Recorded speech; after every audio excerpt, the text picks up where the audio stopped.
31 जनवरी 2024 यह वह दिन था जब भारत के इतिहास में पहली बार किसी मुख्यमंत्री को गिरफ्तार किया गया था। उस समय ऐसा लग रहा था कि मुख्यमंत्री हेमंत सोरेन के जाने के बाद झारखंड मुक्ति मोर्चा बिछड़ जाएगी, बिखर जाएगी। लेकिन हुआ क्या?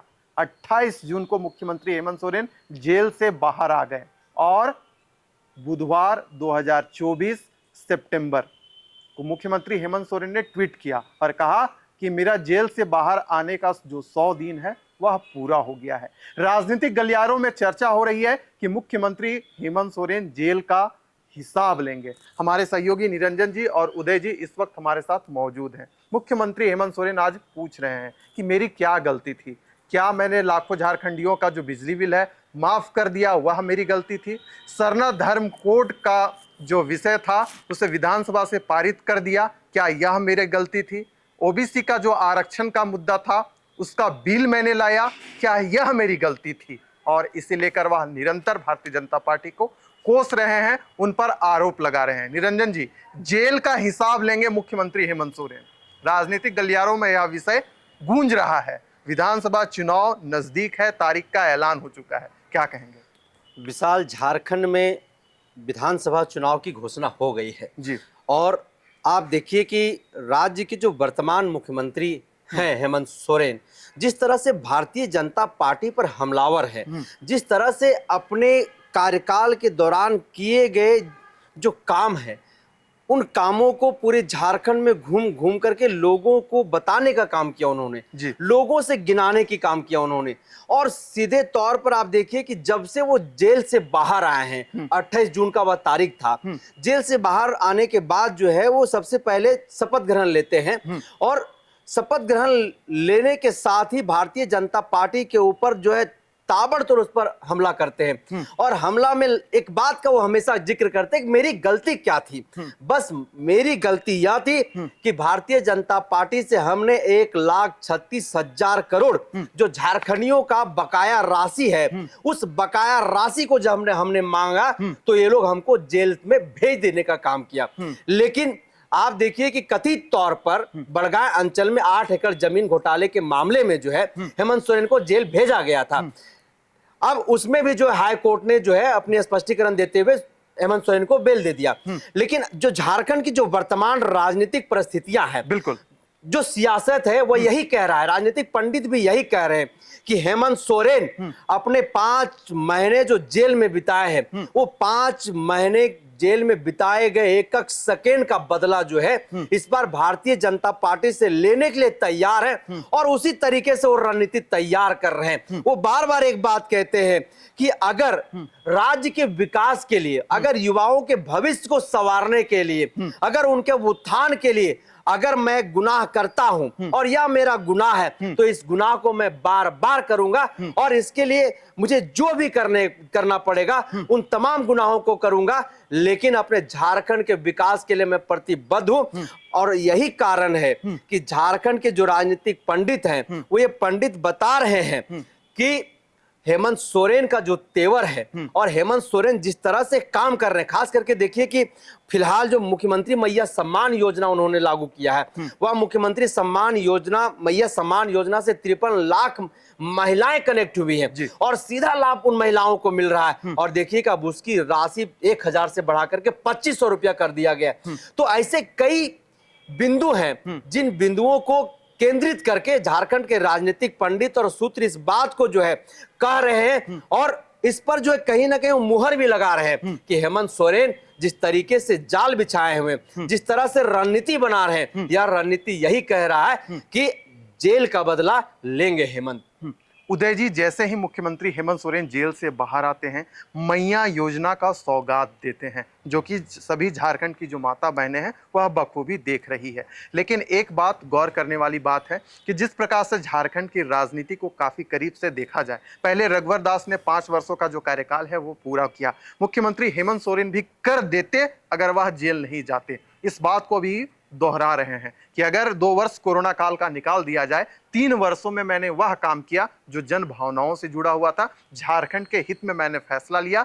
यही कारण है कि आज मैं गुनाहगार बन बैठा हूं भारतीय जनता पार्टी के नजर में। क्या वाकई में मुख्यमंत्री हेमंत सोरेन वह रौद्र रूप में नजर आ रहे हैं कि जेल से आने के बाद मैं हिसाब लूंगा और लूंगा तो लूंगा? देखिए विशाल, इसमें कहीं कोई दो राय नहीं है हम्म, कि हेमंत सोरेन जेल से बाहर आने के बाद आक्रामक हो गए हैं और अटैकिंग हो गए हैं, और इसकी वजह भी है क्योंकि जिस मामले में उनको जेल जाना पड़ा था, ईडी ने उनको गिरफ्तार किया था, उस मामले पे हाई कोर्ट ने स्पष्ट कर दिया कि ये मामला बनता ही नहीं है। ये पूरी तरह से मामला जो है एक तरह से साजिश के तहत किया गया था, और ये बार बार मुख्यमंत्री सदन में भी बोल चुके हैं। सदन में आपको याद होगा कि सदन में जो भाषण दे रहे थे विधानसभा में, तो उन्होंने कहा था कि अगर 1 इंच भी जमीन, एक टुकड़ा भी अगर मेरे नाम से आ जाता है तो मैं राजनीति से संन्यास दे दूंगा। उन्होंने सदन में कहा था, और वहां भी कहा था कि भाजपा को और विपक्ष को एक आदिवासी मुख्यमंत्री जो उसके दल का नहीं है अगर मुख्यमंत्री बनता है तो भाजपा इसे पचा नहीं पाती है। और ये आप कहीं ना कहीं इस घटनाक्रम को पहले से भी देखेंगे। जब सरकार बनी थी झारखंड में पहली बार हेमंत सोरेन के नेतृत्व में, तो राजनीतिक गलियारों में इस तरह से चर्चाएं होती रहती थी कि ये सरकार अब गई तो तब गई, और ऐसा माना जा रहा था कि सरकार को डिस्टेबलाइज करने के लिए, सरकार को हटाने के लिए भाजपा के द्वारा कई प्रयास कथित तौर पर किए गए। तो इन सब बातों को लगातार हेमंत सोरेन कहते आए हैं, कई मंचों से कहते आ रहे हैं, और वो ये भी बात बोलते हैं कि भाजपा कभी नहीं चाहती है कि यहाँ विपक्ष मजबूत हो, लोकतंत्र मजबूत हो। विपक्ष मजबूत होने का मतलब है लोकतंत्र मजबूत हो। वो अबुआ सरकार नहीं चाहती है, वो झारखंडियों की सरकार नहीं चाहती है। इसीलिए आप देखेंगे कल उन्होंने एक लंबा पोस्ट लिखा है और पोस्ट में हर बात की जिक्र किया है, और इसमें कहीं कोई दो राय नहीं है कि वो चाहते थे कि 5 साल सफलतापूर्वक अपना कार्य पूरा करें। लेकिन बीच बीच में ऐसा कई बार ऐसा हुआ, राजनीतिक गलियारों में हुआ, जब उनकी सरकार को घेरने की कोशिश हुई, और साजिश बोलिए कथित तौर पर या जो भी बोलिए, लेकिन ऐसा लगा, कई मर्तबे लगा ऐसा कि अब सरकार, हेमंत सोरेन की सरकार सत्ता में नहीं लौटेगी। इसीलिए जब वो जेल गए और जेल के बाद जब बाहर आए तो उन्होंने इस बात को कई बार दोहराया कि भाजपा जो है कभी नहीं चाहती है कि कोई विपक्ष के नेता 5 साल सत्ता में आए। इसके पीछे जो लोग बताते हैं, इसके पीछे जो रणनीति भाजपा की यही रही है। भाजपा ये चाहती है कि कोई भी विपक्ष का ऐसा कोई नेता एस्टैब्लिश ना हो जाए 5 साल के शासन करने के बाद, उसका कद इतना बड़ा ना हो जाए कि वो आगे भाजपा के लिए चुनौती बन जाए। जैसा कि अभी चुनौती हेमंत सोरेन बन चुके हैं, वो एक एस्टैब्लिश नेता के तौर पर उभर चुके हैं, और उन्होंने कई ऐसे काम किए हैं जो भाजपा के गले की फांस बन गया है। अब जैसे मैया समान योजना है, मैया समान योजना को लेके जो ग्राउंड पे जो लोगों के बीच जो इसकी लोकप्रियता है और जो विश्वास लोग जता रहे हैं हेमंत सोरेन में, हेमंत सोरेन के अलावा उनकी पत्नी भी आक्रामक है। आप देखिए कि उनकी पत्नी ने भी एक पोस्ट लिखा है, उसमें लिखा है कि ये रण जो है झारखंडियत को बचाने की है। झारखंडियत बचाने मतलब कि यहाँ के मूलवासी आदिवासी के अस्तित्व को बचाने की है। ये लड़ाई जो है झारखंडियत बचाने की है। तो हेमंत सोरेन के जेल जाने के बाद और उसके जेल से बाहर आने के बाद उनकी पत्नी कल्पना सोरेन भी आक्रामक हो चुकी हैं। और वो देखिए, जेएमएम अब वो पार्टी नहीं रही जो 5 साल पहले थी। जेएमएम हर चाल, भाजपा के हर चाल को समझ रही है। भाजपा जिस तरह से घुसपैठ के मुद्दे को ला रही है सामने, तो ये झारखंडियत के मुद्दे को कल्पना सोरेन या जेएमएम ला रहे हैं सामने। ये झारखंड के बचाने के लिए है। झारखंडियत मतलब यहाँ के मूलवासी और आदिवासी के अधिकारों को रक्षा करने की लड़ाई है, रन है। और भाजपा दूसरी ओर एक मुद्दा बना रही है बांग्लादेश घुसपैठिए का, तो उसके काट में ये बातें कही जा रही हैं। इसके अलावा भी विकास का जो मुद्दा है वो भी सामने विपक्ष ला रही है। विपक्ष मतलब गठबंधन की, इंडिया गठबंधन की सरकार ला रही है। तो इसमें कहीं कोई दो राय नहीं है कि जेल से आने के बाद हेमंत सोरेन का कद कहीं और बढ़ा है। बिल्कुल। और पूरी स्पष्टता से वो अपनी बातों को रख रहे हैं, और जनता के बीच ये बातें कहीं न कहीं उनके दिमाग में बैठ रही हैं, जा रही हैं। इसीलिए भाजपा अब पसोपेश में है और अपने रणनीति पर काम करने की कोशिश में लगा हुआ है। अभी तक सीएम का चेहरा नहीं घोषित कर पाया है। कई उलझने हैं जो भाजपा देखना अभी बाकी है, लेकिन भाजपा के लिए परेशानी का सबब बन सकती हैं।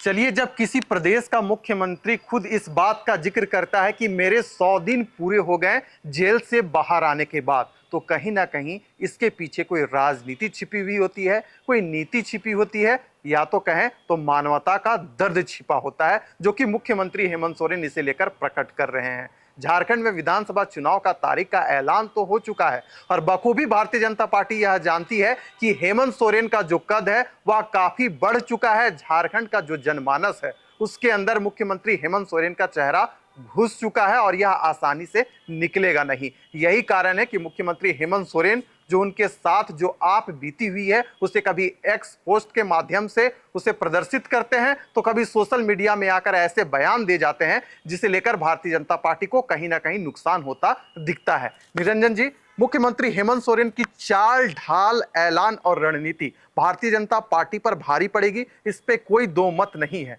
लेकिन भारतीय जनता पार्टी भी, हम कह सकते हैं, तो ऐसा फ्रंट अपना रही है जिससे मुख्यमंत्री हेमंत सोरेन को दिक्कत हो।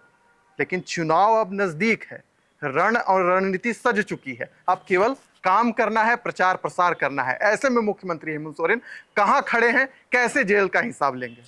विशाल, जेल से बाहर आने के बाद अब देखिए कि हेमंत सोरेन लगातार हर मन से एक बात कहते रहे कि इन भाजपाइयों को इस बार झारखंड के लोग, झारखंडी जो है वो जवाब देने का काम करेंगे।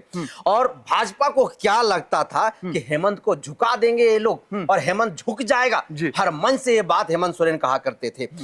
तो झारखंडियों का फैसला है कि हेमंत हमारा हौसला है, ये हर झारखंडी जो है आज यह बात को कह रहे हैं। और सीधे तौर पर जो रणनीति है और जो जेल का बदला लेने की बात जो झारखंड मुक्ति मोर्चा और हेमंत सोरेन या फिर झारखंड के जो रणनीतिकार है, झारखंडी जो राजनीतिक पंडित है, जो कह रहे हैं, वो कह रहे हैं कि झारखंड मुक्ति मोर्चा हर मन से ये भी बात कहती है कि भाजपा बहरूपिया है, भाजपा वसूली गैंग है। हेमंत जी ने सीना तान कर भाजपा के षड्यंत्र का मुकाबला किया है जी। इसलिए भाजपाई बिलबिलाए हुए हैं। आगामी चुनाव में झारखंड की जनता के आशीर्वाद के सामने भाजपा का छल कपट और धन बल ध्वस्त होकर रहेगा। हेमंत संग झारखंड जीतेगा। तो इस बात को आपको समझना पड़ेगा कि इस बात में और इन शब्दों में कितनी गहराई है। सीधे तौर पर भाजपा के द्वारा जिस तरीका से साजिशन करके हेमंत सोरेन को जेल भेज दिया गया था, जो आरोप झारखंड मुक्ति मोर्चा के द्वारा लगाया गया, और यह अभी भी जो है बदस्तूर इसी तरीके से यह आरोप का जो प्रक्रिया है वो जारी है। आज भी भारतीय जनता पार्टी पर यही आरोप लगता है। आप देखिए कि गठबंधन की सरकार थी, मुख्यमंत्री हेमंत सोरेन जो है वो मुखिया थे, और 31 जनवरी की रात जो हेमंत सोरेन को ईडी जो है वो गिरफ्तार किए। लेकिन फिलहाल की जो दृश्य है, हेमंत सोरेन अपने एक्स पोस्ट पर, अपने एक्स में लिखते हैं, पोस्ट लिखते हैं और सबसे पहले अपने 100 दिन को जो है वो बताते हैं, और 100 दिनों के दौरान जो जो उनके साथ घटनाएं घटी है, जो जो बातें उनके साथ हुई है, उन सभी बातों को भी वो लोगों को बताते हैं। और अपने 5 वर्ष के कार्यकाल में वो सीधे तौर पर कहते हैं कि एक झारखंडी बेटा, एक आदिवासी का बेटा, आपका भाई आपके लिए क्या कुछ किया है, वो सीधे तौर पर एक्स के माध्यम से जो है वो लोगों को बताने का काम कर रहे हैं। और सीधे तौर पर उन्होंने ऐलान कर दिया है कि हेमंत सोरेन जो है वो जेल का जो बदला है वो लेने का काम करेंगे, और इस बार झारखंड जीतेगा, झारखंडी जीतेंगे। विशाल, चलिए, तो पहले मुख्यमंत्री हेमंत सोरेन अकेले थे, लेकिन इस बार उनकी जो अर्धांगिनी है कल्पना सोरेन भी उनके साथ मौजूद है, और वह कल्पना नहीं है जो पहले हुआ करती थी। इस कल्पना में रौद्र है, सौम्यता है, और बहुत सारी ऐसी गुण हैं जो झारखंड की जनता को बखूबी अपनी ओर खींचने का हिम्मत रखती है, ताकत रहती है। यही कारण तो है कि झारखंड के गलियारों में एक नारा गूंज रहा है, और वह नारा है, हेमंत है तो हिम्मत है। इस बार के विधानसभा चुनाव में यह पता चल जाएगा कि यह जो ऐलान झारखंड मुक्ति मोर्चा, यह जो दोहा, या यूं हम कह लें यह जो गूंज उठ रही है, इसमें कितनी ताकत है। फिलहाल इस चर्चा को यहीं करते हैं समाप्त। दीजिए इजाजत।